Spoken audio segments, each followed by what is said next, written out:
Jeff Cameron from 97.9 ESPN in Tallahassee is kind enough to join us as well. You can follow Jeff on Twitter, the letter J, Cameron Show. Jeff, first off, thanks so much for your time. Hope you and your family are doing well during these times. How are you? I'm great. Thank you. And I hope the same for you. It's always a pleasure to be on. So at the end of the day, how did Mike Norvell come out of last week? Well, that's kind of complicated. I'd say, I think, oddly, probably, perhaps, stronger and closer to his players than beforehand. Now, that might imply that there was some sort of fracture or disconnect prior to this misstep, which is what's surprising about the entire aspect of this, and that is that when you talk to players, in particular Marvin Wilson, one of the reasons that they have lauded Mike Norvell, and one of the reasons in his case that he came back to school and eschewed the opportunity to make millions of dollars, was because of the one-on-one meeting he had with Mike Norvell when Mike Norvell was first hired. And Coach Norvell did that with everybody on the team. And almost to a man, at least the players certainly that I've spoken to and many of the other reporters that cover this team have spoken to, they felt that those meetings resonated, that there was a genuine quality to the conversation and authenticity to Mike Norvell. And it's one of the reasons they felt compelled to come back. So I have to admit, I was kind of surprised when this happened, because that seemed to be one of the stronger attributes that Mike Norvell was bringing to the table. It was a young coach who, if you know anything about his background, he was the son of a teenage mother. He was basically raised around football. He has not been bashful about talking about that the strongest men in his life, many of whom were African American, had been his father figures. He had a single mother, and there was a connection to players because football raised him. Now, that doesn't mean that you're somehow immune to race issues or misunderstandings or disconnect. It just seemed like, of all people, Mike Norvell would have had a better understanding of the sensibilities and frustrations that the African-American athlete feels. And so I was kind of surprised this happened. But in the end, that's a long-winded way of saying that I think they grew even closer after the team meeting spawned by the disconnect between Mike Norvell, Marvin Wilson, and many of his teammates. Well, and that's where I was going, Jeff, because Marvin Wilson was certainly the most adamant of any of the players in voicing his displeasure, and there were plenty that joined behind him. But he was the first guy I looked to after the meeting. And talk about your 180s. I mean, outside of Drew Brees, I don't know if anybody pulled a bigger 180 in that short of time than Marvin Wilson. And I think that speaks volumes for where Norvell is with this program. Is that accurate? We'll have to wait and see. I want to be sure of what Mike Norvell is to these guys before I speak to that end, because here's what I'll tell you. I covered every practice they had, which was a grand total of 3. I've had lunch with Mike Norvell and other coaches. He's been an open book since he got here. One of his policies is that he wants more media attention, not less media attention, because he's proud of the way he runs the program. He wants us to document the successes along the way, meaning of his players. He's all about sacrifice. He's all about openness. And so, so far so good. It does seem to be a situation where he has been connected, and the players have really enjoyed his approach. He talks about not wasting their time. He talks about, hey, if I'm going to ask you to do something, I'm going to explain to you why I'm asking you to do it. It's important to me you understand that you value other people's time, so I'll value yours. These all seem to be hallmarks of a guy who gets it. But because spring football practice was cut short and because they've had limited meetings, I'm not sure we know just yet who he is at Florida State. We know what he was at Memphis, successful, players loved him, but he's only been here a short period of time at Florida State. I do think this bodes well, the ability to own up to a mistake, to call for that meeting, to allow players to speak freely and honestly, to listen to what they had to say carefully, to respond when it was appropriate, and to have many of the players leave that meeting and say, well, hell, I thought I loved this guy before. I love him even more now. Some players have said that. I'm paraphrasing, but something close to it. Well, that is certainly a good sign. He's Jeff Cameron, 97.9 ESPN in Tallahassee. Follow him on Twitter, the letter J, Cameron Show, J, Cameron Show. Jeff, what are the tea leaves in your neck of the woods? And are they different than they were 4 years ago? Football related? You're speaking of the program and the direction? No. I'm talking about life off the field. I'm talking about the players now being socially active. We may have players and band members kneel now. Just what from your audience that you've talked to?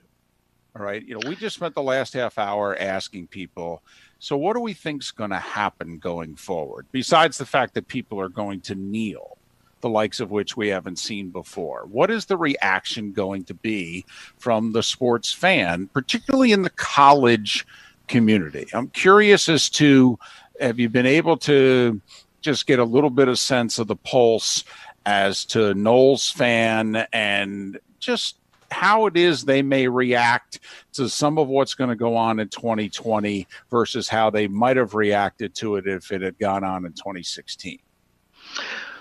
Well, it's a new reality. You have players who are not going to be afraid to utilize their platform to speak out. I think that the athletes on Florida State's campus feel emboldened and impassioned to do so, and fans are going to have to adjust. If that awakens their sensibilities and frightens them in some way, I would say tough luck. Get used to it. Listen carefully.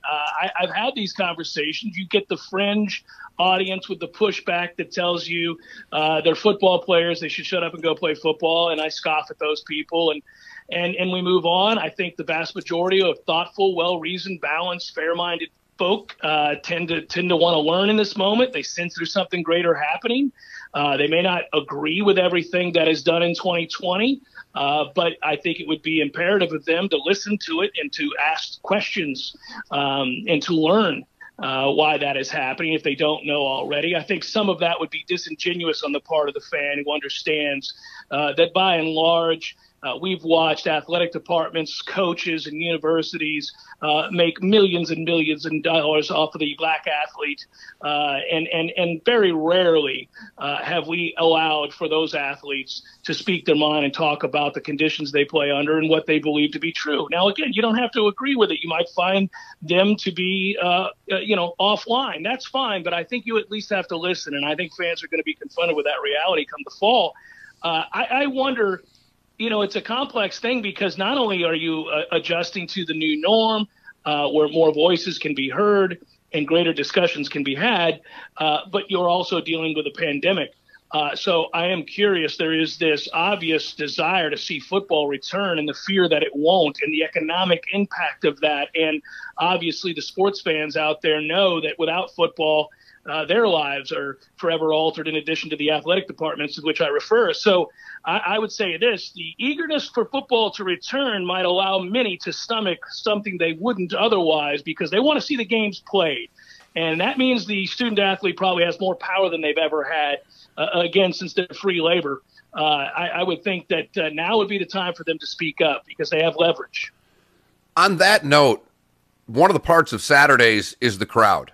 What are you sensing? What are you hearing? Is there anything behind the scenes of what you're, Governor DeSantis has said, hey, we're playing. It doesn't seem that out of line to think we're going to have fans. It's just how many. What, if anything, are you hearing, Jeff, when it comes to Florida State in that regard? Yeah, I knew they were making contingency plans for a lot of levels of attendance. So they were looking at a plan initially and kicking it around about the possibility of Doak Campbell Stadium at 50% occupancy. I've heard as high as 70%, and I've heard as low as, I would say attendance somewhere in the neighborhood of 10 to 20,000. So you're looking at a variety of plans. They have to make those plans.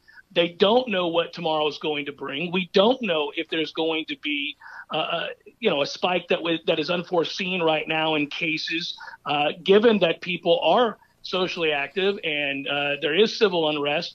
More and more people are on the streets. More and more people are gathering in large groups as we begin to phase 1, phase 2, and also those who protest. So they'll have to monitor the science, of course, and look at the numbers. But they have to have contingency plans for anything. I have heard nothing concrete about what they believe the number is going to be.